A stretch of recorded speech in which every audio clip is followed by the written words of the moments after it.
Greetings. So yeah, I want to give you guys my political platform. I'm not a politician, but I'd be interested, but I think really they're just ideas, and someone with more popularity and someone who's well liked could really adopt this platform. I feel very confident that you can debate here and there, but I have a lot of confidence that this is what's needed for this land, what they call the United States of America.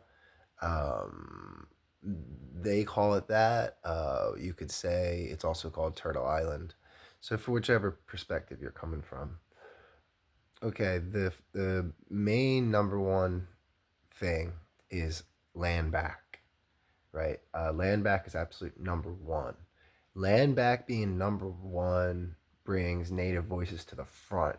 And that's going to really allow here in this land of Turtle Island for the natives to come forward and lead from that socio enviro political sphere, that all encompassing viewpoint of what's needed to incorporate the land, what the colonizer mentality calls the environment, right? But to incorporate the land and the mother really back into the equation, essentially the natives need to teach the current occupiers of the land and government that. And that's what's really missing. And that's probably our biggest struggle as humanity. So that will self correct with land back. So land back is more than just land back's more than just land back. There's a lot to land back. Okay. So let's get on to the next point. Number two will be industrial hemp now. It doesn't need to be a hemp based economy, um, but because bamboo and flax are also very good as well. So I really have no bias, but hemp is number one. So it's very important to seed bomb all over this land and really get these industrial pulpous fibers growing. And then we can run so many levels of a sustainable economy off that. We'll certainly be done with cotton farming. There'll be no more cotton. Um, we will need to clean up everything with corn and soil remediation and everything and waterways and everything that was done wrong. Environmental cleanup is a huge element to this. And then this Turtle Island land will become kind of how places in like Norway or some restoration that's done in Europe, where you see these waterways, maybe go back 100 years in time and look beautiful and pristine again. And that's exactly what will happen here. And then the United States will become even more attractive as a tourist destination for the same reason people go to like the Caribbean. You'll be able to come here for some of the cleanest places on earth, because parts of the earth will be going in the opposite direction. Okay. Um, the next one I'd like to get to is reparations. Reparations will absolutely happen. Reparations is very important. I do think some of the figures are a little high that are pointed out there. I don't know. I don't know if it has to be um, an extremely excessive number. I don't know what the numbers are. I don't want to get into the numbers. Let's leave that for the people that do that for their profession. But that's extremely important, right?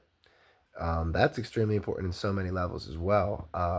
But just to touch on a few here, people use the word karma, right? And I do think that's a good one. Yeah, for just the energy, for a recognition, right? And that's really important to help move energetically things forward.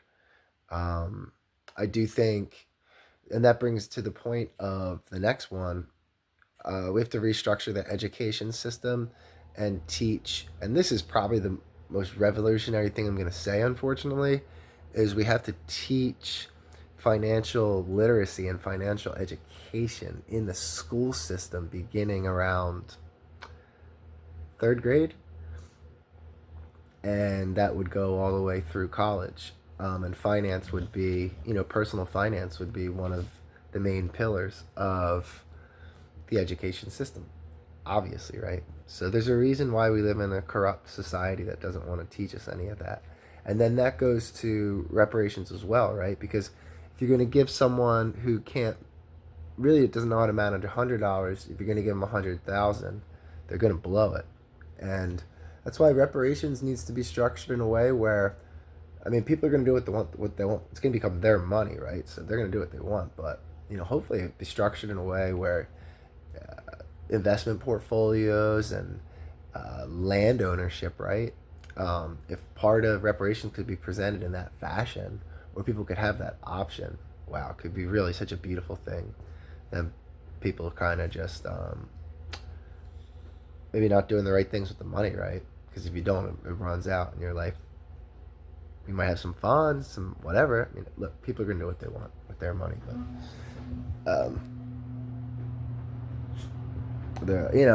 I think people understand what I'm saying. I mean, there should be a good conscious intention and designation to, um, making sure that this can create generational wealth for people, because that's what the Matrix doesn't want, right?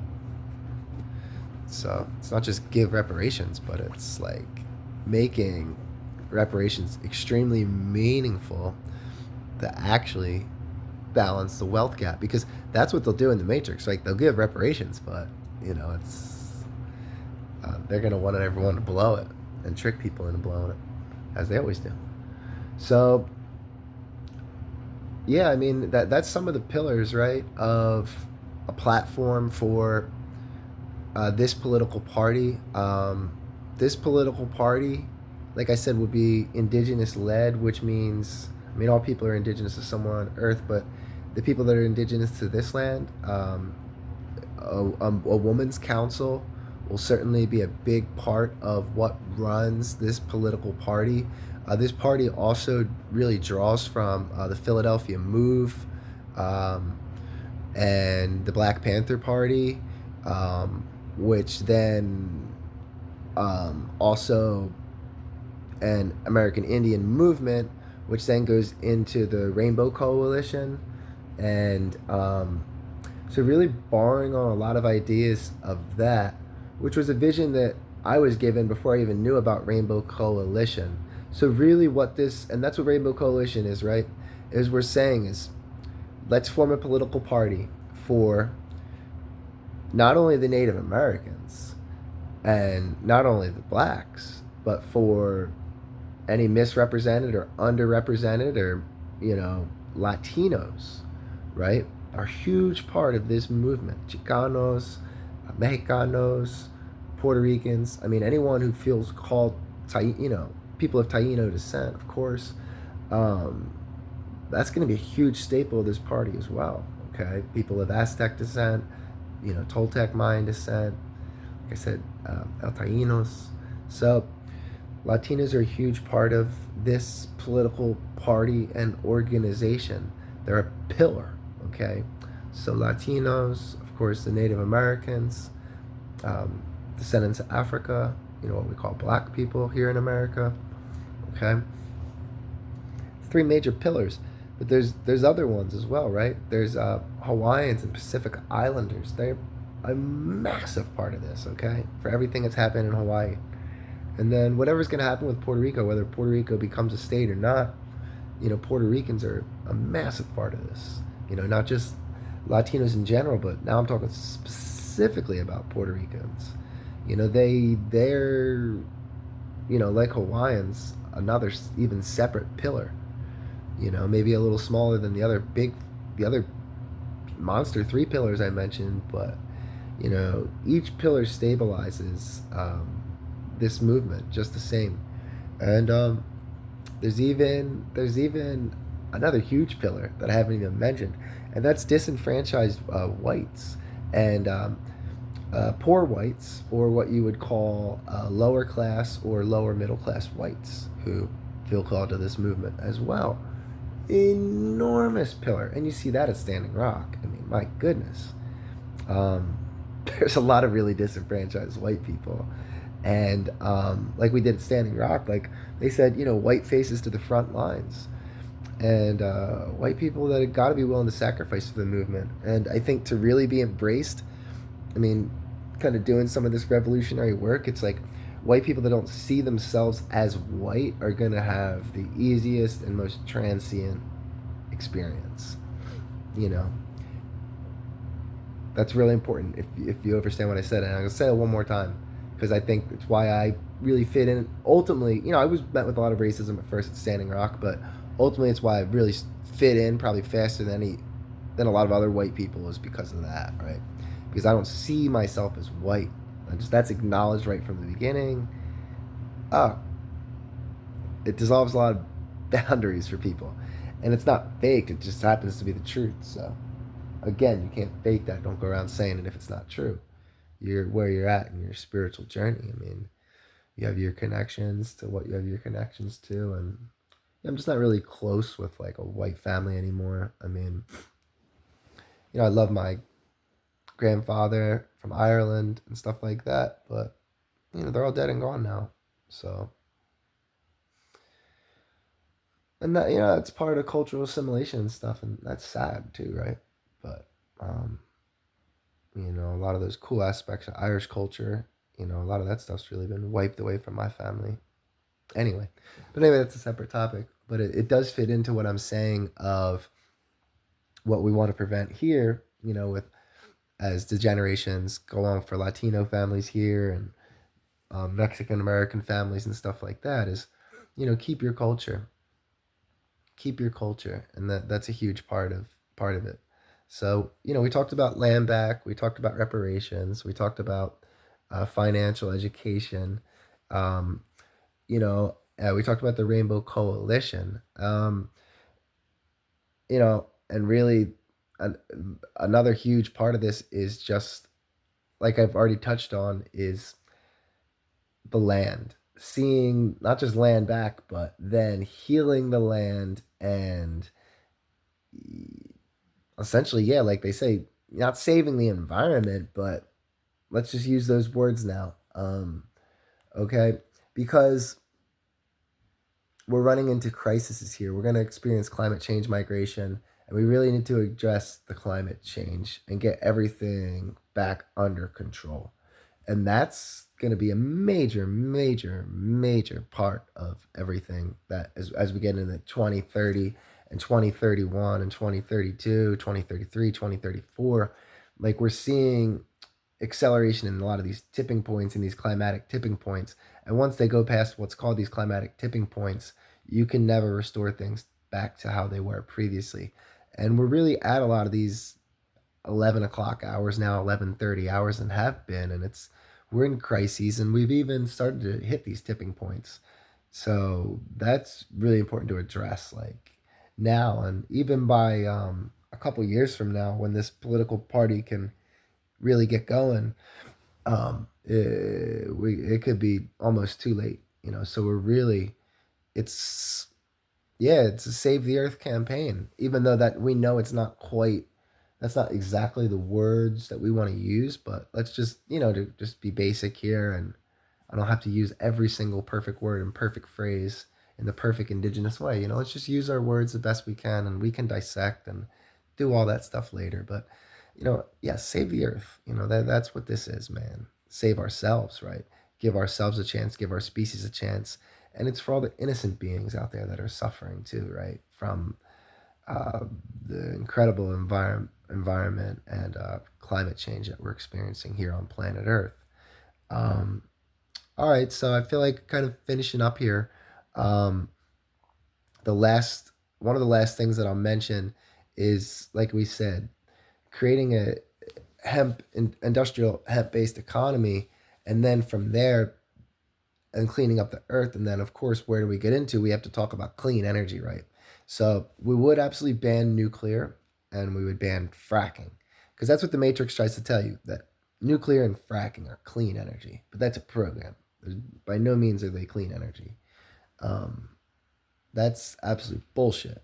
So we have plenty of clean energy here on on Earth. And this is now we're going to get into the most revolutionary point, which we've already seen at Standing Rock, is standing up to big oil, who runs this country and runs this planet, and that's where this will turn into a martyr movement, right? This will absolutely be a martyr movement, and I want to finish on that topic, right? Now I'm talking about clean energy, and I'm also going to be talking about you get into water and solar, right? Um, and my final points are going to be about not just the electrical vehicle market, but it'll be the water vehicle market. We're going to completely reinvent the transportation industry, high speed lines, and all that. And, you got to realize that who killed the electric car? Every American will have to watch that, right? And realize the absolute corruption in this country of the suppression of free energy and the suppression of free technology by big oil and all these assassins and murders and disgusting history. But also then getting into, we're going to make planned obsolescence illegal while I'm on that topic, right? No repeat capitalism or anything like that. It's not free trade, right? That's forced. So banning anything like that and banning any corruption within the system, and we're going to really truly allow for um, creation and innovation, and no more suppression of invention. This new Turtle Island, this new America, is going to be about inventors, creators, and artists, right? And giving all those types of brilliant minds those opportunities. So, this Rainbow Coalition, this political party led by, the indigenous and led by a woman's council of elders and all, this party is also really for artists and creators and innovators and even techies, right? Because that's the type of world that we're going to be living in as far as techies are concerned. Um, so yeah, guys. I mean, that's pretty much it. And just to finish up on my final point there about free energy, right?